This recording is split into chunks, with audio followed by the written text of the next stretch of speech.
Police ക്യാമ്പിൽ ഉദ്യോഗസ്ഥരുടെ പരസ്യ മദ്യപാനം. അത് ശരി, ഇവരെ ആരും പെപ്പർ സ്പ്രേ അടിക്കാനില്ലേ? തൃപ്പൂണിത്തുറ ഹിൽ പാലസ് പോലീസ് ക്യാമ്പിലെ ഉദ്യോഗസ്ഥരായ അഭിലാഷ്, നവാസ്, വിഷ്ണു എന്നിവരാണ് ഇന്നലെ രാവിലെ പരസ്യമായിരുന്നു മദ്യപിച്ചത്. ഒരാൾ യൂണിഫോമിലുമായിരുന്നു. മെഡിക്കൽ പരിശോധനയ്ക്ക് വിളിച്ചപ്പോൾ ഉദ്യോഗസ്ഥർ ഓടി രക്ഷപ്പെടാൻ ശ്രമിക്കുകയും ചെയ്തു. വൈദ്യപരിശോധനയിൽ മദ്യപിച്ചെന്ന് തെളിഞ്ഞതോടെ 3 പേരെയും സസ്പെൻഡ് ചെയ്തിട്ടുണ്ട്. ശരണുണ്ട് കൂടുതൽ വിവരങ്ങളുമായി. ശരൺ, തൃപ്പൂണിത്തുറ ഹിൽ പാലസിലെ 3 പോലീസ് ഉദ്യോഗസ്ഥർക്കാണ് ഇപ്പോൾ നടപടി വന്നിരിക്കുന്നത്. എന്താണ് സംഭവിച്ചത്? നല്ല തണുപ്പൊക്കെ ആയപ്പോൾ ഡ്യൂട്ടി സമയത്തായിരുന്നോ അതോ പരസ്യമായി മദ്യപിച്ചതോ? എന്താണ് ഇവർക്കെതിരെയുള്ള കുറ്റം? Sharan, good morning.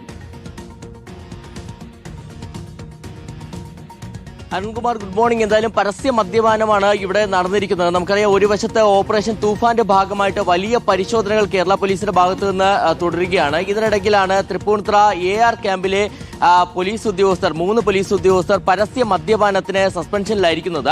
ഇന്നലെ രാവിലെ 7 മണിയോട് കൂടിയാണ് ഈ സംഭവം നടക്കുന്നത്. അതായത് ഈ 3 പേരും കുപ്പിയൊക്കെ വാങ്ങി തറയിലിരുന്ന് നിലത്തിരുന്ന് മദ്യപിക്കുകയായിരുന്നു. ഇത് മേലുദ്യോഗസ്ഥരുടെ ശ്രദ്ധയിൽപ്പെടുന്നു. അങ്ങനെ ശ്രദ്ധയിൽപ്പെട്ടതോടുകൂടി ഈ 3 പേരെയും മെഡിക്കൽ പരിശോധനയ്ക്കായിട്ട് വിളിക്കുന്നു. അപ്പോൾ അതിൽ ഒരാൾ, ഈ 3 പേരിൽ ഒരാൾ യൂണിഫോമിലാണ് ഉണ്ടായിരുന്നത്.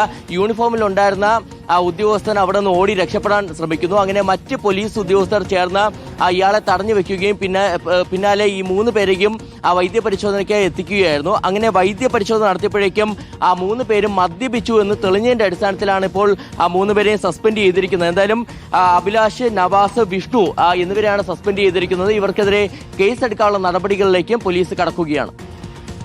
ഓക്കെ, പരസ്യ മദ്യപാനം പാടില്ല എന്നുള്ളതാണ് നിയമം. അറിയാവുന്ന പോലീസുകാർ തന്നെ അത് ചെയ്യുന്നത് മോശമല്ലേ? ഒരു ഭാഗത്ത് തൂഫാൻ പിടിപിടിക്കുമ്പോൾ മറുഭാഗത്ത് ഈ പരസ്യ മദ്യപാനം എന്നൊക്കെ പറയുന്നത് ഒഴിവാക്കേണ്ടത്